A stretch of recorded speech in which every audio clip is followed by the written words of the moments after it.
Baskom selaku dosen mata kuliah Public Speaking yang telah memberikan kesempatan saya untuk berpresentasi pada kali ini. Dan tak lupa juga, saya berterima kasih kepada teman-teman yang saya temui. Hari ini, saya Ikosmi Villa dari Prodi Sains Komunikasi ingin mengajak kita semua untuk merenungkan peran yang sangat penting dari media sosial dalam membentuk dan mempengaruhi opini publik terkait dengan demokrasi. Media sosial telah menjadi pilar utama dalam era informasi. Pada platform-platform seperti Facebook, Twitter, Instagram, dan lain sebagainya telah mengubah cara kita untuk berkomunikasi, berinteraksi, dan menyebarkan informasi dalam konteks demokrasi. Media sosial memiliki potensi yang besar untuk memperluas partisipasi publik, memperkaya diskusi, dan juga memperkuat transparansi dalam proses politik. Pertama-tama, mari kita telah bagaimana media sosial membentuk opini publik dengan adanya platform-platform media sosial. Setiap individu memiliki kesempatan untuk menyuarakan pendapatnya secara langsung. Hal ini menciptakan ruang diskusi yang inklusif, di mana beragam sudut pandang yang dapat disampaikan dan didengar. Dengan demikian, media sosial dapat menjadi sarana untuk memperluas wawasan, memperkaya pemikiran, dan juga memperkuat keterlibatan publik dalam proses demokrasi. Berikut ini saya akan menjelaskan beberapa contoh yang dapat mengilustrasikan bagaimana media sosial mempengaruhi opini publik terkait dengan demokrasi. Yang pertama, ada penyebar informasi palsu. Misalnya, ketika seorang melihat sebuah berita palsu di media sosial yang menyatakan bahwa seorang kandidat politik melakukan tindakan korupsi. Informasi tersebut dapat mempengaruhi opini publik terhadap kandidat tersebut.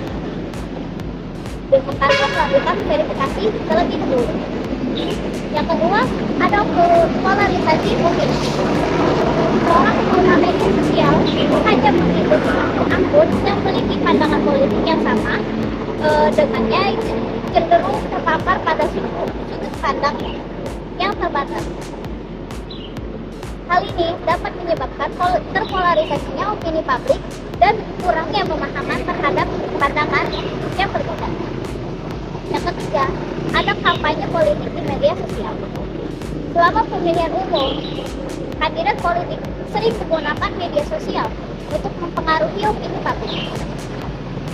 Mereka dapat menggunakan platform untuk mempromosikan dirinya, lalu menyebarkan pesan politik dan membangun citra yang diinginkan di mata pemilih. Dan keempat, ada politik online.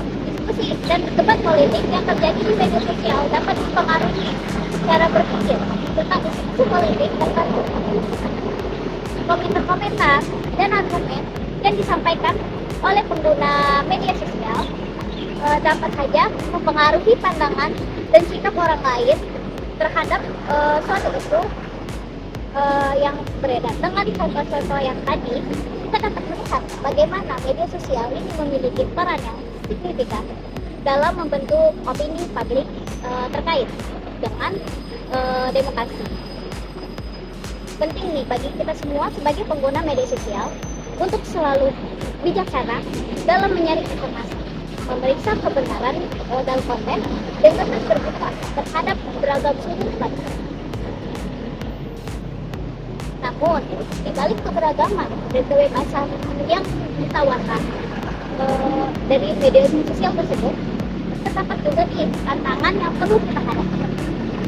Salah satu dampak negatifnya yang seringkali muncul adalah terbentuknya echo chamber atau filter bubble, di mana individu cenderung terpapar pada informasi yang sejalan dengan pandangan mereka.